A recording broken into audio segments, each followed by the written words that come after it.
Order the meeting of the Mayor and Board of Aldermen for June 2nd. Our first item on the agenda is to adopt the agenda, and we have several additions.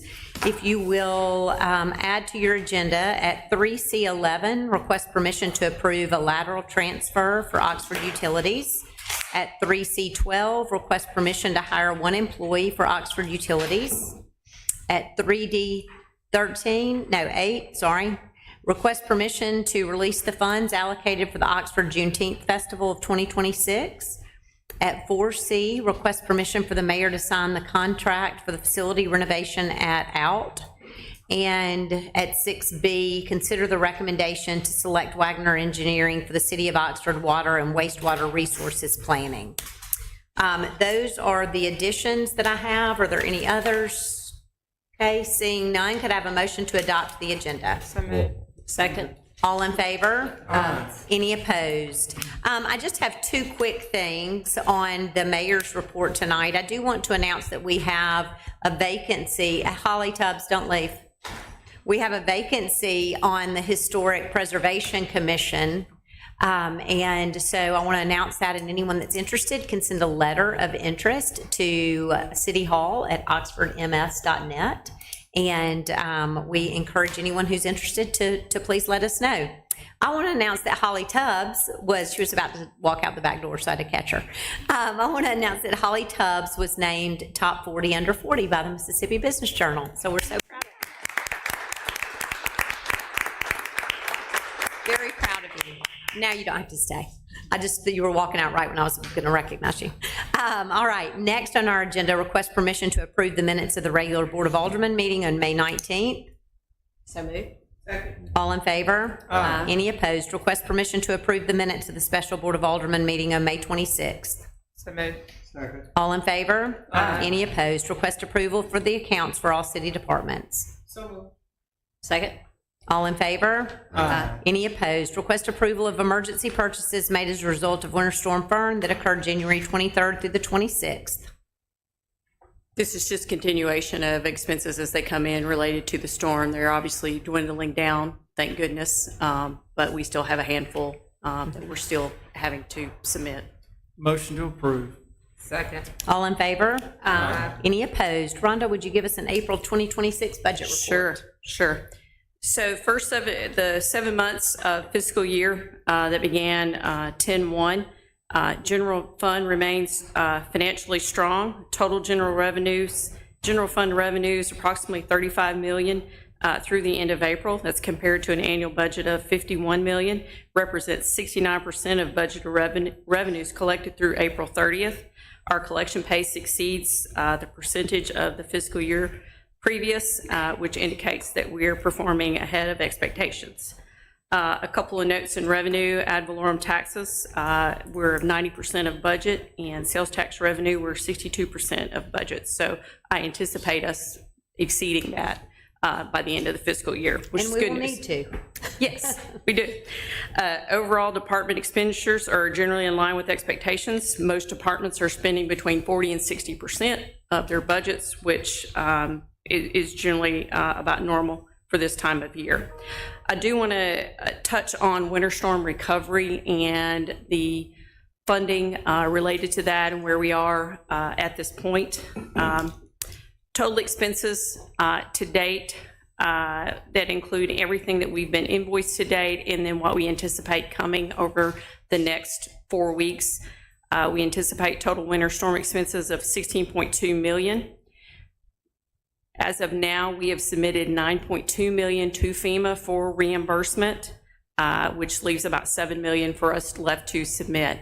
And that will be, there are several projects that are in process of being submitted to FEMA by our consulting group. To date, we've received a little over $5 million from FEMA for their 75%.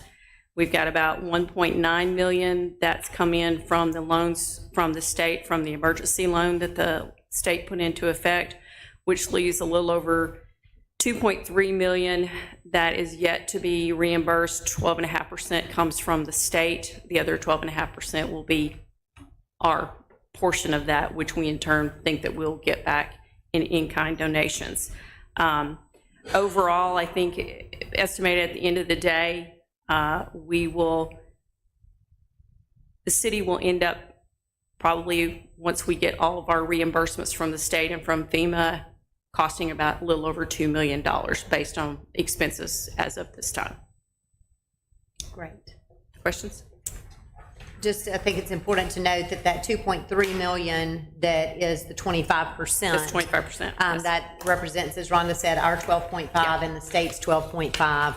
None of the state's funds will be submitted to us for their portion of that until every project is closed out. That's correct. So it could be a good period of time. I spoke with a friend who's the mayor of Louisville, Mississippi, and they had a tornado 12 years ago, and he received his FEMA check on year 9. Yeah.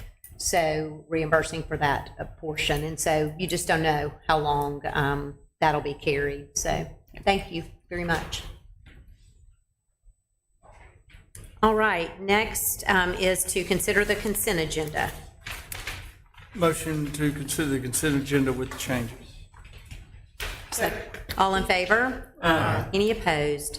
Request approval of the Oxford Utilities FY 2027 Electric Division budget. Rob? Yes, good evening. This item is for the electric division budget for fiscal year 27 for Oxford Utilities. That begins July 1st. If you recall, back in May, we had a meeting at Oxford Utilities to review the budget, and I've incorporated those small changes or significant changes that we discussed in that meeting. And this is an updated budget based on those recommendations from the board, which includes a 4% customer retail rate increase for all customers, which will be considered after this item. So as Rob mentioned, this is the same budget that we reviewed at the Utilities Department in May. Are there any questions for Rob? Then a motion for approval? So moved. Second. All in favor? Any opposed? All right, Rob? Consider an electric retail rate adjustment, which we discussed at budget time. Thanks, Mayor. As we discussed in that meeting, Oxford Utilities has not had a retail rate adjustment that's been net positive in 17 years. And we believe, and we made the case to you guys, that it's needed due to multiple factors. One, coming out of the COVID pandemic, electric material and equipment experienced a price increase of anywhere between 3 to 10 times the normal price for material, transformers, poles, everything we have to buy to install electric service increased, multiple times. We absorbed that cost increase for a number of years, but now we've gotten to the point that was further exposed by Winter Storm Fern, where our reserves are being depleted, and there are insufficient funds to do the capital projects we need going forward. We believe this 4% rate increase would reestablish those reserves and allow us to do the capital projects that we've discussed with the mayor, we've discussed with the board for future years. So I'm recommending, and the rate consultant, Chris Mitchell, has recommended a 4% rate increase that would take effect July 1st of this year, so next month. It breaks down to the average residential customer to be about $4 per month, $48 for the year. And I think I provided an Excel spreadsheet showing that impact analysis for the residential class for a customer who uses less energy per month. That impact would be less than $4 per month. It would just be 4% of their normal bill. For a customer that uses more than average, it would be higher than $4 per month, but it averages out to 4% for that residential and commercial classes. Happy to answer any questions on the rate increase or why it's needed, or anything you may have at this point. I think one of the keys to it is you talked about just the cost of all of our supplies and materials over the last, especially the last 6 years, and how we still have one of the lowest electric rates in the state. Well, we do. In our region, the 28 utilities were the 4th lowest, and even with this rate increase, we're not going to shift more than a spot or two on that ranking. And that fund that we need to continue our improvements needs to be built back up. Exactly. Those are all very important points. No doubt. All right, I'll need a motion to approve that retail rate adjustment. I'll make that motion. I'll second. All right, all in favor? Any opposed? Thank you. Thank you. Thanks, Rob. Okay, Mark Levy? Oh, did I skip one? Yes, 4C. Oh, I'm looking at my other agenda without it added. I apologize. 4C, request permission for the mayor to sign the contract for the facility renovation of ALP. Mark's doing that anyway, so. No, So this sorry, is thank for you. the 55339 contract with MDOT. We are required to apply for this grant, and it ends on September 30th. So if the work that we're planning on doing there goes past September 30th, we won't have funds. So we're asking for permission to extend that to September 30th, 2027, in anticipation that our project might extend past September 30th of this year. So that's really all it is. It's a $175,000 grant that is federal money will be used for this project. So moved. Second.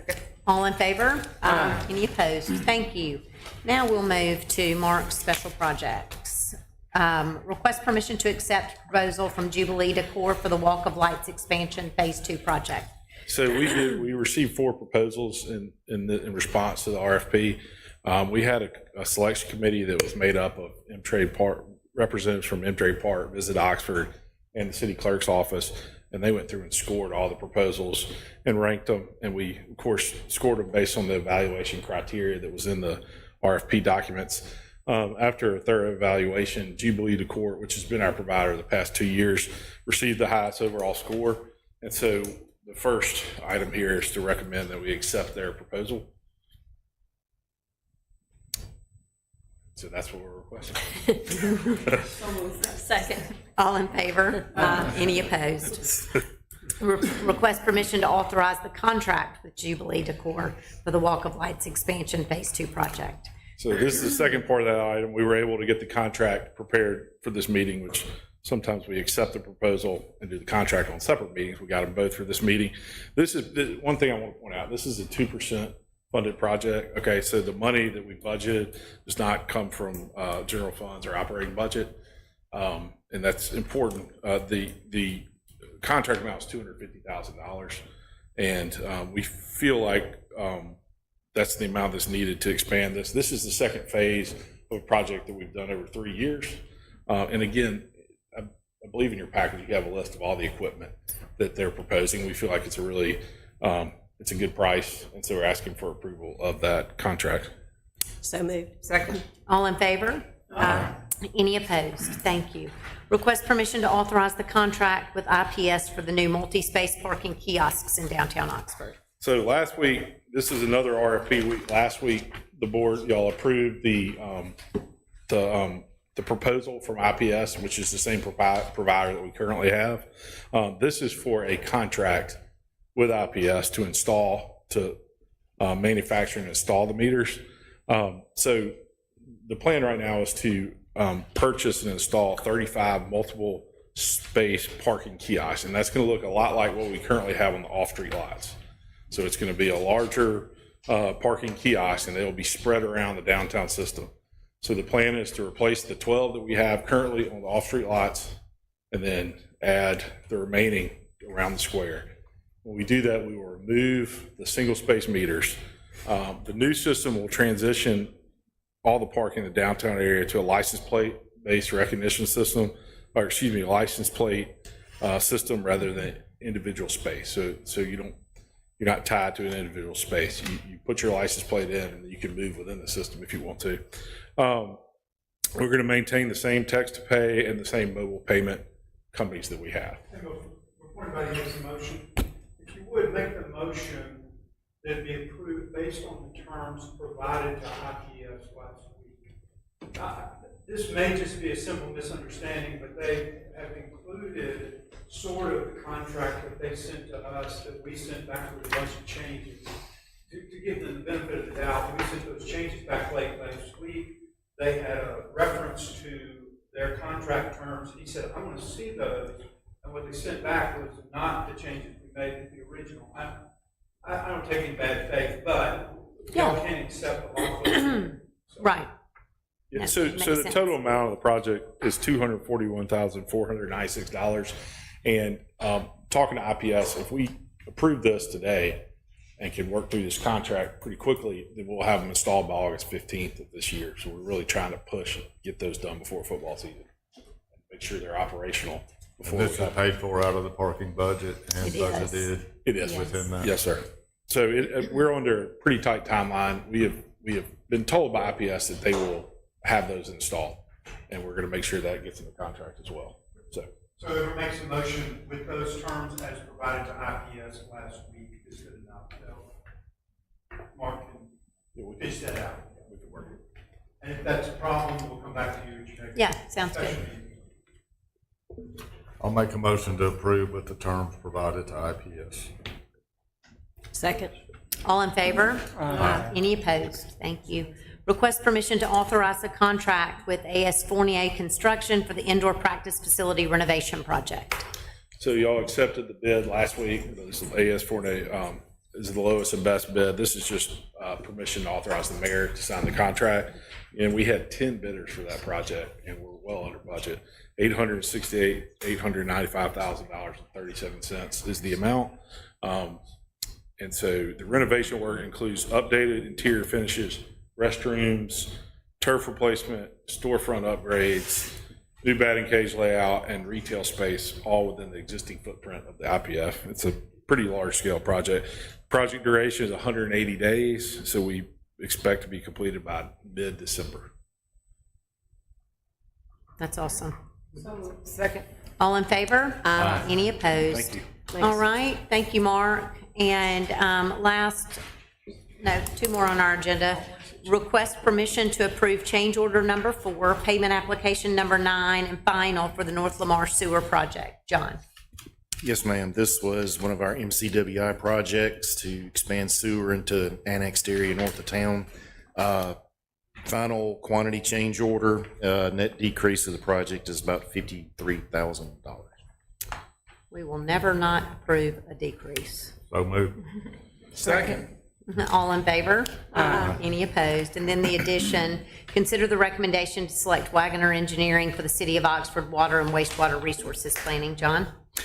Yes, ma'am. So remember a couple months ago, we advertised for qualifications for engineering firms to develop a master plan for us for water and sewer and stormwater. And the reason we need to do that is because a lot of federal funding agencies and grant programs that supply funding for capital projects that we do all the time require us to have master plans and planning documents. So that's what this is. We received 5 proposals from 5 different firms. We had a scoring committee that was made up of utilities, a couple of aldermen, Hollis and myself, and we've come back with a recommendation to proceed with negotiations for Wagoner Engineering with your approval. Do you have any questions? Make a motion to approve. Second. All in favor? Any opposed? All right, thank you. I'll now ask the board to consider